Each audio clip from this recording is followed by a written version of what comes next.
Hello friends, आज हम पढ़ेंगे आईपीसी के नेक्स्ट सेक्शंस के बारे में। मेरी पिछली वीडियो में हमने सेक्शन 1 से लेकर सेक्शन 24 तक के सेक्शंस को डिस्कशन किया था बेयरक की रीडिंग के साथ। आज हम सेक्शन 25 से स्टार्ट करेंगे, तो शुरू करते हैं। सेक्शन 25 बोलता है फ्रॉडुलेंटली। आईपीसी में फ्रॉडुलेंटली का मतलब क्या होता है? A person is said to do a thing frequently if he does have that with intent to defraud but not otherwise. It means that अगर कोई पर्सन ऐसी चीज़ करता है इस इंटेंशन के साथ कि उसे किसी को धोखा देना है, तो उस चीज़ को हम फ्रॉडुलेंटली बोलेंगे। नेक्स्ट सेक्शन है हमारा section 26, reason to believe. A person is said to have reason to believe a thing if he has sufficient cause to believe that thing but not otherwise. It means that हम इसमें जो IPC का section 26 है, reason to believe का मतलब है कि हमारी कोई भी जो पर्सन है उसके पास सफिशेंट कॉज ऑफ बिलीव होना चाहिए, कोई रीज़न होना चाहिए सफिशेंट किसी भी क्राइम को बताने के लिए। सपोज़ किसी के ख़िलाफ़ हमें एफआईआर करानी है, या फिर किसी पे हमें ये लगता है कि उसने वो अपराध किया है, तो उस अपराध का जो आरोप है उसके ऊपर लगाने के लिए हमारे पास सफिशिएंट कॉज होने चाहिए, रीज़न टू बिलीव होना चाहिए। वो कॉज हमारे पास होगा तभी हम उसकी एफआईआर करा सकते हैं, सिर्फ इसी डाउट पे कि उस पर्सन ने हो सकता है ये क्राइम किया हो, लेकिन आपके पास कोई सफिशिएंट कॉज नहीं है, कोई रीज़न नहीं है उसका, तो हम उस पर कोई एलिगेशन या फिर कोई एफआईआर हम उस अपराध के ऊपर नहीं लगा सकते हैं। तो हमारा आईपीसी का 26 सेक्शन यही कहता है। सेक्शन 27 है property in position of wife, clerk और सर्वेंट। इट मीन्स दैट कि कोई भी जो प्रॉपर्टी है, या फिर वो वाइफ के पास है, क्लर्क के पास है, सर्वेंट के पास है, किसी की पोजीशन में है, वो उसी पर्सन की मानी जाएगी। हम डेफिनेशन में देख लेते हैं। When property in the position of the person's wife, clerk और servant on account of that person, it is in that person's position with in the meaning of this act. इस डेफिनेशन में clearly कहा गया है कि किसी भी person की कोई प्रॉपर्टी अगर उसके वाइफ के पोजीशन में है, उस पर वाइफ अगर उसकी रहती है, या उसका क्लर्क है किसी पर्सन का, या उसका सर्वेंट है, उस पर्सन के इन तीनों में से किसी भी पर्सन के पास अगर वो प्रॉपर्टी पोजीशन में है, तो वो ये मानी जाएगी कि वो प्रॉपर्टी उसी पर्सन की है। एक्सप्लेनेशन कहता है हमारा, a person employed temporarily on a particular occasion in that capacity of a clerk or a servant is a clerk or a servant within the meaning of this section। इसका मतलब ये है कि कोई भी पर्सन है किसी भी प्रॉपर्टी के लिए किसी भी पर्सन को, किसी भी प्रॉपर्टी पे किसी पर्टिकुलर पर्सन को, किसी सर्वेंट को या फिर किसी क्लर्क को वहाँ पर अपॉइंट करता है टेम्पररी टाइम के लिए, तो ये नहीं माना जाएगा कि वो प्रॉपर्टी उस सर्वेंट की है, क्लर्क की है। वो प्रॉपर्टी जिस पर्सन की है, जिसने उसे एम्प्लॉय किया है, उसी की मानी जाएगी। नेक्स्ट सेक्शन है हमारा सेक्शन 28, काउंटरफीट। काउंटरफीट का मतलब होता है हिंदी में हमारा नकली या जाली। तो इसमें कहता है, a person is said to a counterfeit who causes one person to resemble another thing intended by means of that resemblance to the practice, deception or knowledge it to likely to that deception will thereby be practiced। It means that counterfeit उस चीज़ को कहा जाएगा कि हम किसी भी चीज़ को ऐसे रिजेंबल करते हैं, ऐसे दर्शाते हैं कि वो उसी की तरह है, और हमारा जो उसको हम प्रैक्टिस में लेके आते हैं किसी को धोखाधड़ी करने के लिए, और या फिर हम ये भी जानते हैं कि इससे धोखाधड़ी हो सकती है, तो वो चीज़ें हमारी काउंटरफीट होंगी। मतलब किसी असली चीज़ की तरह दिखने वाली चीज़ों का हम प्रैक्टिस में लेकर आते हैं किसी को धोखा देने के लिए, तो वो चीज़ें हमारी काउंटरफीट होंगी। एक्सप्लेनेशन 1 कहता है, it is not essential to counterfeiting that limitation should be exact. इसका मतलब ये है कि ज़रूरी नहीं है जो काउंटरफीटिंग चीज़ें होती हैं, जो जैसे कि कोई जाली नोट हो गया, वो एग्जैक्टली उसी की तरह हो, मतलब बिल्कुल उसकी नकल का हो, उसमें ये भी हो सकता है उसकी तरह दिखने वाला हो सकता है, बिल्कुल एज इट इज़ ना होके, लेकिन सामने वाले को ये लगे कि ये असली है, उसकी तरह दिखने वाला होगा। तो ये हम मानेंगे कि ये एक्सप्लेनेशन 1 कहता है। एक्सप्लेनेशन 2 कहता है when person causes one thing to resemble another thing and resemble is such that person might be deceived thereby. इसका मतलब ये है कि कोई पर्सन है किसी दूसरी चीज़ को ऐसे रिजेंबल करता है कि वो उसी की तरह की है, और उस मीन से वो किसी के साथ धोखाधड़ी करता है, उसको डिसीव्ड करता है। It shall be presumed that until the contrary is proved that person so causing the one thing to resemble the other thing intended by means that of resemble और प्रैक्टिस डिसेप्शन और knew to be likely that deception would be thereby be practised. It means that तब ये presume किया जाएगा कि वो जो resemblance है वो उससे किया गया है कि किसी वो चीज़ को प्रैक्टिस में लाके किसी के साथ धोखाधड़ी करी जा रही है, या फिर उसको पता है कि इसके द्वारा अगर हम इसको प्रैक्टिस में लाते हैं तो इससे धोखाधड़ी हो सकती है, तो वो चीज़ें काउंटरफिट होंगी। नेक्स्ट हमारा सेक्शन है section 29, document. The word document denotes any matter expressed described upon any substance by means of letter, figures or marks, or by more than one of those means intended to be used or which may be used as evidence of that matter. It means that document क्या होगा?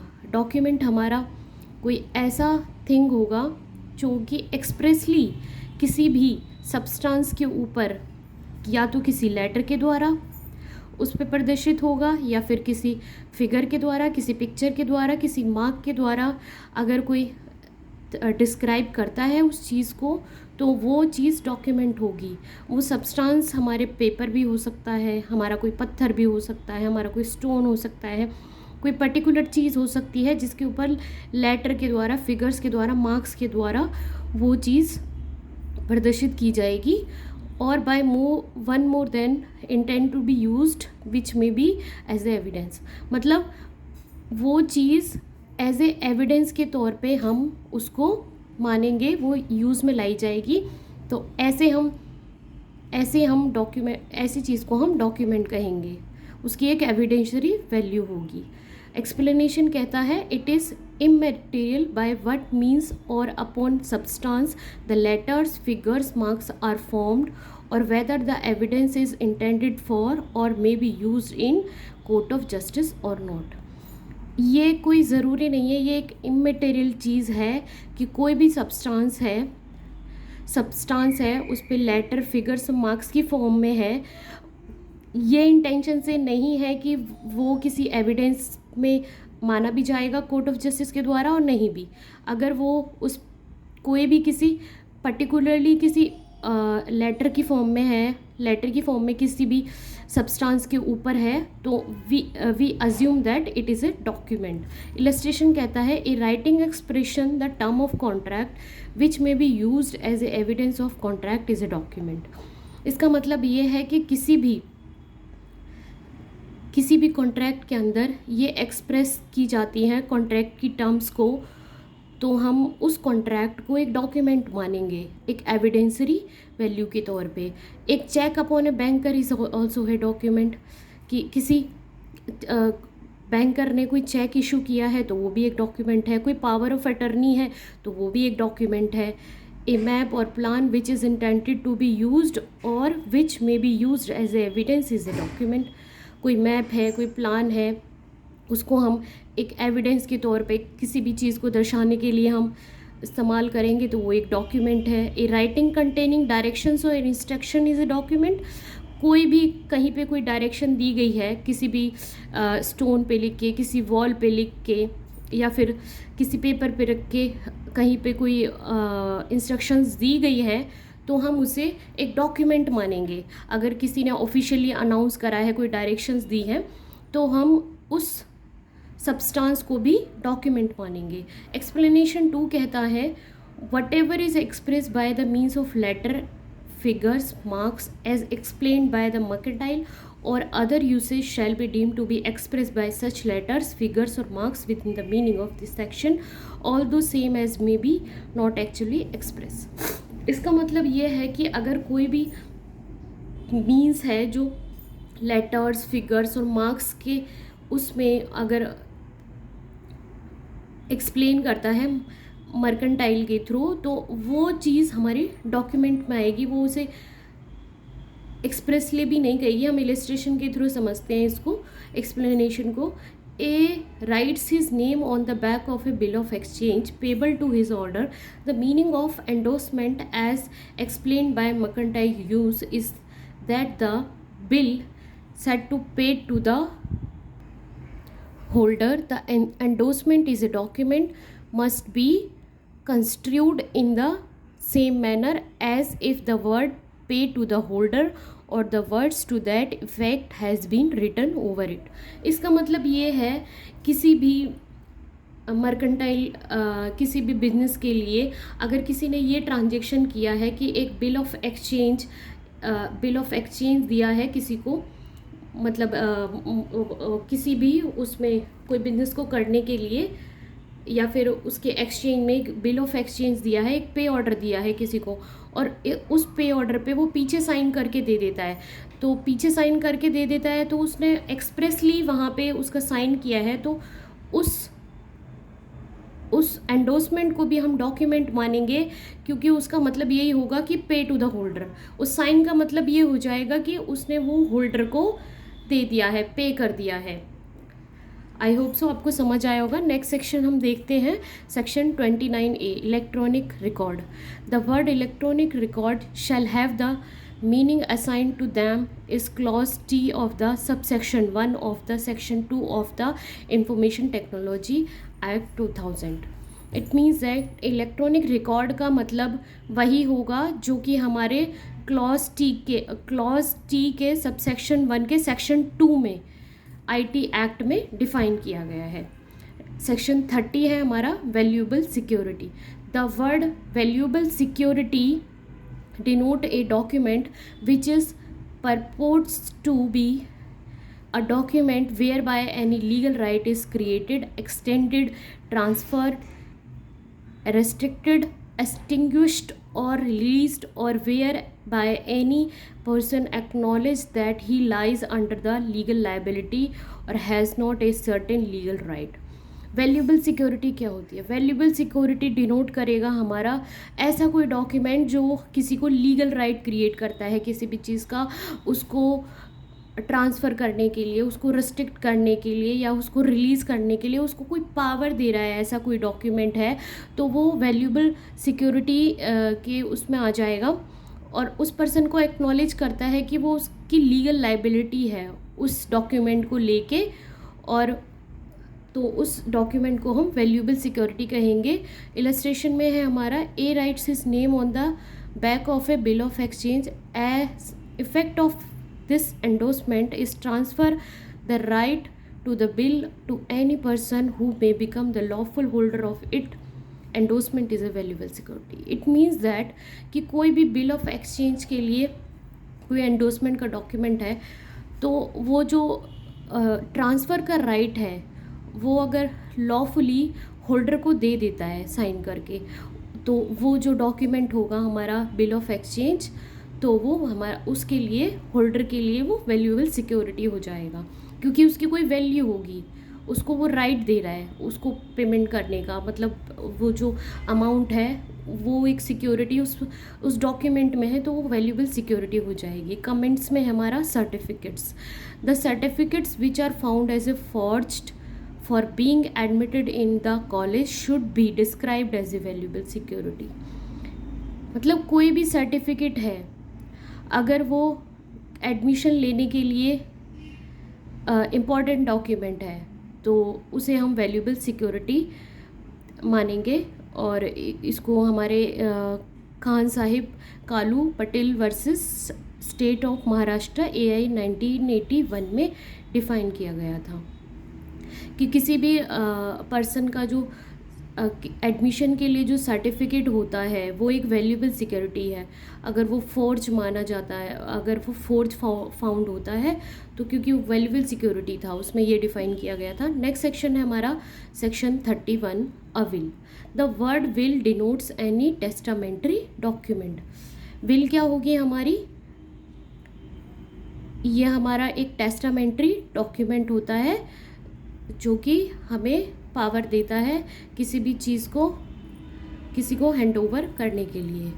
Next है हमारा word referring to act include illegal omissions. Words referring to acts include illegal omission.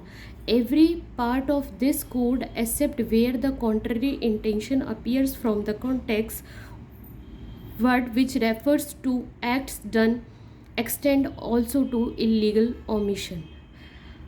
इसका मतलब ये है कि कोई जो वर्ड्स है एक्ट्स, वो किसी के इलीगल ओमिशन को, मतलब किसी की ड्यूटी है किसी काम को करने की, अगर वो उसको नहीं भी करता है तो वो जो उसका एक्ट है, गलत करने का एक्ट, उसको ना करने का भी वो उसके अंदर इंक्लूड करता है।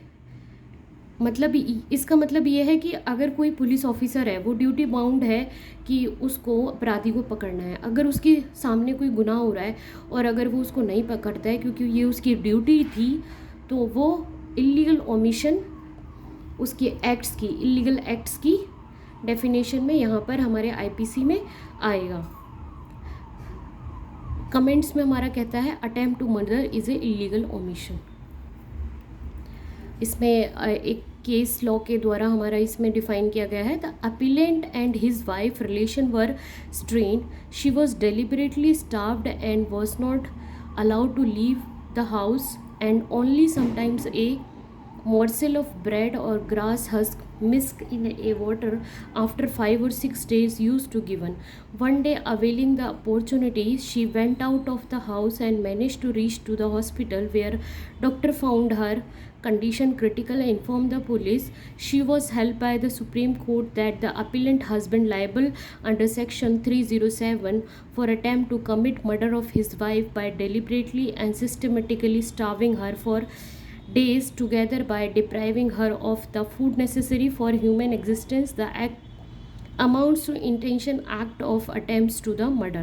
इस केस में ये कहा गया था ओम प्रकाश वर्सेस पंजाब 1961 में कि एक हस्बैंड वाइफ होते हैं, उनके रिलेशन अच्छे नहीं होते हैं, तो उसका हस्बैंड क्या करता है कि उसको ना भूखा रखता है बहुत लंबे टाइम तक। उसको 6-7 दिन में कुछ ब्रेड या फिर कुछ घास के कुछ टुकड़े मिलाकर पानी के अंदर उसको दे देता है। वो बहुत भूखी होती है, अचानक से उसे मौका मिलता है, वो घर छोड़कर भाग जाती है और हॉस्पिटल पहुंचती है। वहाँ पे उसे डॉक्टर्स देखते हैं कि इसको तो भूखा रहने की वजह से इसकी ऐसी हालत हुई है। वो डॉक्टर, उसकी कंडीशन बहुत क्रिटिकल है, तो वो पुलिस को इन्फॉर्म करते हैं। पुलिस यहाँ पे सुप्रीम कोर्ट ये हेल्ड करता है कि उसके पति ने उसके साथ अटेम्प्ट टू मर्डर का जो है वो अटेम्प्ट टू मर्डर के लिए लायबल है।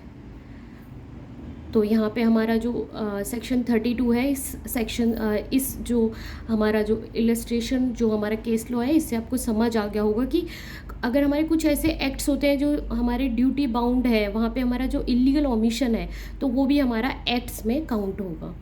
नेक्स्ट है हमारा section 33, act omission. The word act denotes as well a series of acts as a single act.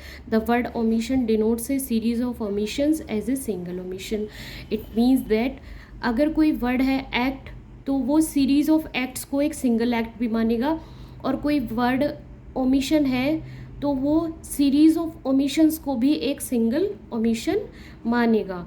कि मतलब जो हमारा कोई एक्ट है वो कॉम्बिनेशन ऑफ एक्ट्स भी हो सकता है प्लस ओमिशन भी हो सकता है। अब हमारा जो नेक्स्ट सेक्शन 34 है, हम उसे डिटेल में नेक्स्ट वीडियो में पढ़ेंगे। आई होप सो आपको अभी तक के जितने भी सेक्शन है थोड़ा बहुत क्लियर हुए होंगे।